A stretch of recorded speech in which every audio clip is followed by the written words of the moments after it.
Hey there guys, what's going on and welcome back to the Ultimate RTG. And oh my, I know some of you boys in the past have said, yo Fuji, when are you going to be taking the weekend league seriously again? I do miss when you used to grind into Elite 3, Elite 2 and better those results. Well boys, we're back. This has to be the best weekend league run I've ever had. We were 27-1 at one point. 27 wins, 1 loss. And I choked top 100. I actually choked. No, the thing is, right, listen. Let me explain, first of all, the matchmaking and what happened. So this week, what I believe is going down, as everybody is off work, off school, and they don't know what to do, they're playing the weekend league. So you're going to have different grades of a Gold 1 player, Elite 3 player, whereas before, it was the true dedicated ones left, as a lot of interest just basically evaporated because no one likes playing the weekend league, it seems. So everyone has returned, it's added a little bit more variety and made the games a lot easier. That's just me. I've seen the teams as well, not just like stacked overpowered meta sides. Like, it looked easy. And with the way it played, although I did come up against the same like matchmaking records, like 19-1 versus 18-0, 21-3 versus like 18-0, so it was still a fair run. But like I say, it was just different quality of opponents, and it really did make it a lot easier for myself and what I was doing. And defensively, in quite a few of these games, the game was pinging. And I've noticed like the fullbacks, when your opponent is maybe rushing their passes down the line, or they're just trying to like stop you from pressurizing them, so they're going to be chipping the balls into the midfield, I was getting like true AI assistance. And I noticed in those cases when the gameplay is very nice, the AI are way too overpowered. Like, they were defending for me half the time, and I was using that cheeky press on possession loss, which I think helped me out as well massively towards the end of the weekend league run. But when I tried to go and play for the 28th win, just being honest, the game wasn't as good as the 25, 26, 27, and it threw me off a little bit. Having said that, I still was able to win in those conditions, but it was slightly annoying, and I was having to like second guess, question what I was doing defensively. I didn't feel secure. In the attack, I was rushing a lot at stake, and I kind of choked the game. I conceded some dumb goals, but it wasn't meant to be. And then the other game, I lost anyway, so I was never going to get top 100 with 28. So it has given me maybe a little bit more life and spirit to push and try and grind the top 100, boys. If it's going to be like this right now, I'm looking to make some meta upgrades to the team. Now, I want to speak about a few players. Like, we had Lopez in the defense, and for the game that I did lose towards the end of the weekend league run, it was his fault, but it was also Acuna's, but it wasn't really Acuna's. It was the gameplay giving me a heavy touch. So I was tracking back. I made a nice tackle.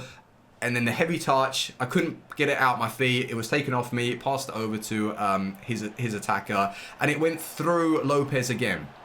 Now, that is the issue that I have with the card, and the problem is I can't use it because he's not consistent enough. So he has to go. Priority is bringing in a new centre-back for the upcoming weekend league. I don't mind using Acuna and Kovacic together. I think those two worked very, very well. I've had my best weekend league finishes with the Argentinian Canse, which is Acuna. He's actually a beast. SAINT-MAXIMIN wasn't really doing too much, although he did clutch up with a few goals, which was awesome. But I'd like to bring in maybe even an Adama Traore. I know that sounds proper sweaty, but what I do with my wingers anyway is I literally just run down the line and catch my opponents on the counter-attack. So I just want to have someone that feels just so overpowered and meta in those situations. Now, I don't know about that 2-star weak foot on Adama, but if there are any other like alternatives, I know that some people haven't really been enjoying Bellarabi. They think he's quite bang average. I don't know about the Brazilian in the objectives, even like grinding towards him right now. But with our weekly result, we did finish on 27 wins. Now that is a huge upgrade from finishing like gold and taking the 200k packs and occasionally like dropping into Elite 3. We have now 125,000, 2 100k packs, 2 team of the weeks, and we're sitting on 120,000 anyway. So that is like a massive injection of coins for this week to make upgrades. We were desperate and we have clutched up, boys. A big weekendly push back into Elite 1 with even Bustos. I got to shout out Bustos, by the way. He did play very well. Now, obviously, if we get rid of Lopez, it might be a little bit harder to keep Bustos unless I move Petit over and I bring in a Premier League centre-back to get chemistry with Tierney. Do you know who I'd really like to get my hands on? Maybe like a shapeshifter, David Luiz, and start him at centre-back, because you know he is going to be convincing. Like, there are just players on this game that have that tackle. It is David Luiz, Laurent Blanc, Rijkaard, Petit, Ramos. I am looking at Ramos. But there is one man that I have to speak about. Now, it's not going to be Ronaldinho, although he did play very well and he was getting goals. One man took control this weekend, and it was big game Bernardo. Bernardo Silva, he played the best I've ever seen him play. The way he was taking control and linking off everybody, not just Ronaldinho, he was the heart of the action. In the heart of the action, I was just like, it was so easy. It was literally easy with Bernardo. Linking up with Mane, when he was doing those like fake shots down the line, Bernardo was in the best positions. The finishing when I was in desperate need for the clutch goals, the finesse shots, the shots to the near post, even his like 3-star weak foot was banging them in. Like, I love him. And I know that some people might want me to change him out and do this and do that. But no, I absolutely love him. And if there is a way that I can maybe switch the team and get that perfect link into the Foot Birthday Cancelo instead of using Bustos, right? Then there might be another way where we can experiment with some new players. But you know, the aim right now is to put together a meta team. Like, I think that's how I have fun anyway, with a squad that just feels so overpowered. I'm down for trying out different meta cards, but I want to put together a team that can give me a really nice opportunity to push back into like Elite 1 consistently and top 100. If it stays like this anyway, because, yeah, it was a little easier than expected. So pretty much we're needing 2 positions. It is going to be right attacking mid and centre back. So Alan SAINT-MAXIMIN, great and all, but I think I'm going to be using him as an impact sub. And then Lopez is #1 priority. We need him gone. The guy is just not consistent enough for me. We need to replace him. Put it in the comment section right now. My team chemistry for this weekend was 99, and surprisingly, my best results, which are 28-2, and then like 27-3, have all been with under 100 overall team chem.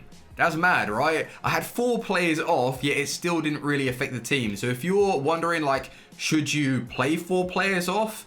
I mean, I'm going to have to say it's tried and tested. I don't notice any real difference. I wasn't missing, like, too many sitters. I wasn't missing really any more than I would usually miss.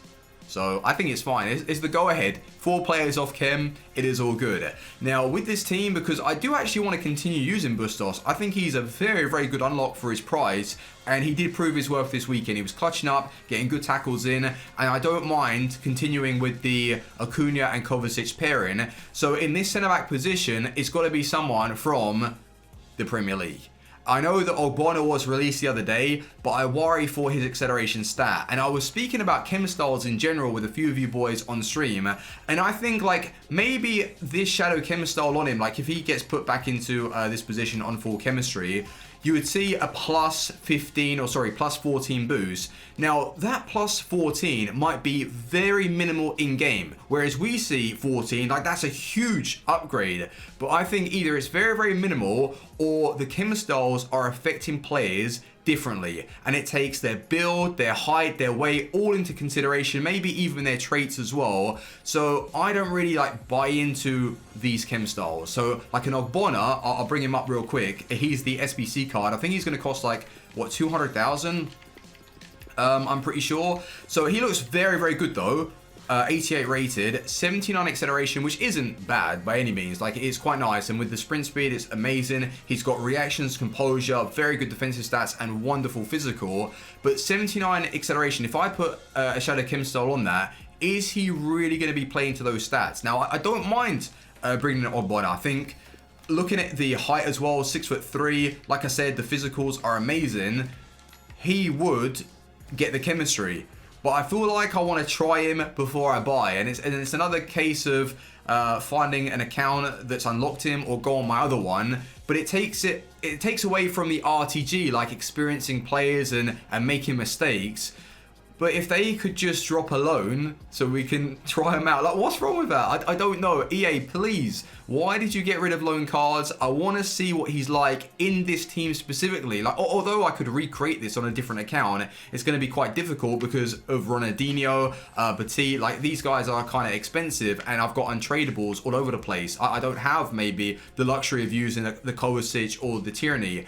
So Ogbonna, do you think that he might be a good idea using some untradables to unlock this Thursday and have him as our centre back, and it won't really eat into our budget? So then we'll be left with, I don't know, like 400,000 to bring in a new right attacking mid. Do you think that's the move right now?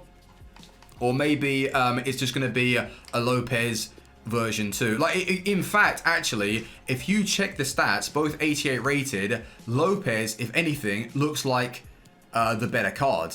He has slightly better defensive awareness. Well, supposedly much better strength and aggression, but we already know he feels dodgy in game.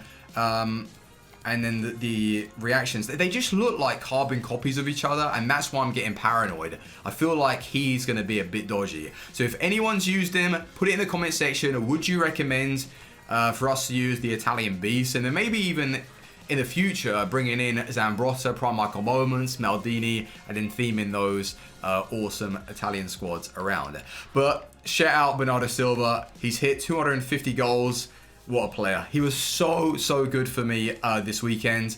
And what I'd love to see is a Bernardo Silva foot birthday card. Give him a 5-star weak foot and goddamn. No, I think in fact they would give him 5-star skills, which I wouldn't even bother upgrading. I don't really need the 5-star skills with Bernardo. I just use his close control. But I do have a few things to go and redeem right now. I didn't play any squad battles, unfortunately. I should have done. So I could have had maybe an extra like 10,000, 20,000. But this week, we're going to be grinding Division Rivals. I'm going to assess the market a little bit, see what's happening with player prices, and try and make some profit here or there. But it's looking great. Like that Elite 1 finish, massive. Really was big. What the hell is this? Foot birthday daily. Oh, okay. So they're saying that that's what's to come. All right, fair enough. I thought there was tons of coins available. Yo, I need coins. But if I could just please this week pack someone that is worth like 200,000 coins. I know I asked for a few, but just 200,000 added to all of the stuff that I'm basically guaranteed. That is a big budget. Like even... Do you know what, right? Do you know what I might do? Instead of Ogbonna, hold on, I'll claim that pack in a second. Do you know what I could do? I could bring in David Luiz. Shapeshifter. Or do you know what, right? If they ever re-release his flashback card, I probably would do it with a few untradables, because that one is like an actual centre back. Whereas this one, oh damn, he's kind of pricey. Hang on a minute, 900 bid, and these ones aren't even selling for 883. We might be able to stretch to a David Luiz. Medium high work rates, although he'll be playing off chemistry, like both Petit and David Luiz. I don't care about his traits. What I care about is the way he feels in game. He's fast, he's convincing in the tackle. Although he's only got defensive awareness 84, that's the same as Petit, and Petit's overpowered. Ball control 99, aggression 99. I was saying before that I want to bring him in at some point. I just like the way he feels in game. Like he basically latches onto you, and he doesn't let you go. He's sick. But let me just claim this pack, and yeah, we'll get into a few of these rewards. So that's the aim right now. We've got a lot to do, a lot to grind, and that weekend results just giving me the motivation that I need to start playing the weekend league, maybe competitively again. But I still don't want to like lose my head and get worked up, because there's no need. We're still going to be making a lot of coins and enjoying ourselves as we're playing. But we're needing, yeah, like I say, meta upgrades. And I've just gone and got ourselves something. It's an inform out of a 1-player pack. Well, I'm taking it. Thank you. Maybe we can put that towards a Sergio Ramos. It's really, yeah, like who are we going to go for? Like maybe David Luiz tradable, Sergio Ramos, Ogbonna, Boateng. There are a lot of defenders on this game that are going to be sick. Funes Mori is definitely not one of them. 66 pace. Hey, I'll take it though. But the last pack to finish off today's episode. And let me know also, how did you feel that like the weekly run went for you? Was it easier? Did you have just the same opponents? Please do give me your feedback in the comment section. Right, boys, mega pack. Bless me, EA again. No, they haven't. All right, well, we're saving our padlock for Thursday. Trust me, boys. Oh, you know what I'm gonna do? I might even just grind that again, because the padlock from the Combi Ball SBC was serious. I might have to do it, boys. I know, I'm gonna do it. I'm just gonna grind that again. That'd be sick. And no. What's gonna happen is I'm gonna eat into the coins. Oh, it's untradeable. I'm going to eat into the coins, and then I probably won't get anything from the packs, and then I'll just have another Lopez in the starting 11. But the good thing is, if I even bring down the cost to like 20, 25,000, that's a decent price for an 88 overall to stick into an SBC. What a shame though with Lopez. Like, I'm actually really disappointed. Like, he is good, but he, like I say, he's just not consistent enough. And it's really, really annoying, because I'd love to just continue using him, and then I could focus on like a big upgrade in the attack for like 600,000. But no, I've got to change him. He is the one that's causing me issues at the back, which, yeah, we're going to work together and find a new replacement. But thank you very much for watching. Leave a like if you have enjoyed, and I will see you tomorrow. Team out. Peace.